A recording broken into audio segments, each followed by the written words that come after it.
ಸ್ಥಿತಿ ಇರುವಂತವ್ರು ಅವನನ್ನ ಮರಕ್ಕೆ ಕಟ್ಟಿ ಸಿಮೆಣ್ಣೆ ಹಾಕಿ ಸುಡ್ತಾರೆ. ಬಾಂಗ್ಲಾದೇಶದಲ್ಲಿ ಇವತ್ತು ಹಿಂದೂಗಳ ಪರಿಸ್ಥಿತಿ ಹೆಂಗಿದೆ ಅಂತಂದ್ರೆ, ನಾನು ಹಿಂದೂ ಅಂತೇಳಿ ಏನಾದ್ರೂ ಕೈಗೆ ಕಂಕಣ ಅಥವಾ ದಾರ ಕಾಣಿಸಿದ್ರೆ ಸಾಕು ಅವನನ್ನು ಕೊಲ್ತಾರೆ. ಈ ಪರಿಸ್ಥಿತಿಗೆ ಬಂದು ನಿಂತ್ಕೊಂಡಿದೆ. ಎಲ್ಲಿ ಹಿಂದೂ ಅಲ್ಪಸಂಖ್ಯಾತನಾಗ್ತಾನೋ ಅಲ್ಲಿ ಮನಸ್ಥಿತಿಗಳು ಬೆಳೆಯುತ್ತೆ. ಇದಕ್ಕೆ ಕಾರಣ ಮೊದಲನೇದಾಗಿ ಅಫ್ಘಾನಿಸ್ತಾನ ಕಳ್ಕೊಂಡ್ವಿ, ಎರಡನೇದಾಗಿ ಪಾಕಿಸ್ತಾನವನ್ನು ಕಳ್ಕೊಂಡ್ವಿ. ಎಲ್ಲ ಕಡೆನೂ ಹಿಂದೂ ಅಲ್ಪಸಂಖ್ಯಾತರಾದ್ರು. ಇವತ್ತು ಬಾಂಗ್ಲಾದೇಶದಲ್ಲಿ 27% ಇದ್ದಂತ ಹಿಂದೂಗಳು ಇವತ್ತು ಬರೀ 5% ರೀ. ಬರೀ 1.5 ಕೋಟಿ ಹಿಂದೂಗಳಿದ್ದಾರೆ ಬಾಂಗ್ಲಾದೇಶದಲ್ಲಿ.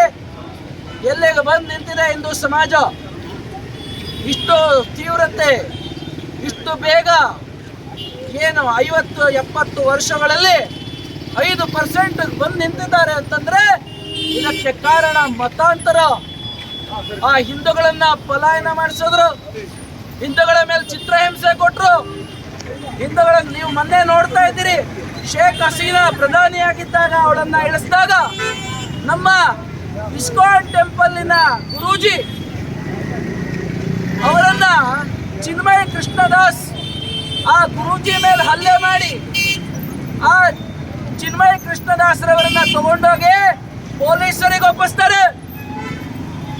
ಅವರ ಪರವಾಗಿ ವಕೀಲರೇ ರಮಣ ರಾಯ್ ಅಂತೇಳಿ ವಕೀಲರು, ಆ ವಕೀಲರು ಪಾಪ ಅವ್ರ ಪರವಾಗಿ ವಾದ ಮಾಡಕ್ ಹೋದ್ರೆ ಅವ್ರನ್ನ ಕೂಡ ಬಿಡಲ್ಲರೇ. ಅವ್ರನ್ನು ಇವರು ಹಲ್ಲೆಗೊಳಪಡಿಸಿ ಅದಾಯ್ತು ಅವ್ರನ್ನು ಜೈಲಿಗೆ ಹಾಕಿಸ್ತಾರೆ.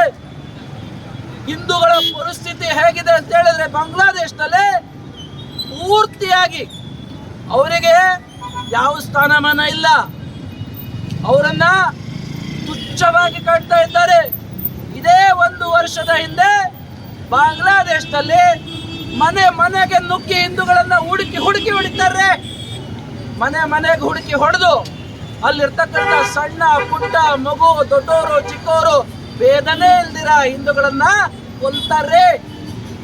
ಆದ್ರೂ ಕೂಡ ನಾವು ಅವತ್ತೂ ಕೂಡ ಈ ಬಾಂಗ್ಲಾದೇಶದ ಈ ಮಾನಸಿಕ ಸ್ಥಿತಿಯ ವಿರುದ್ಧ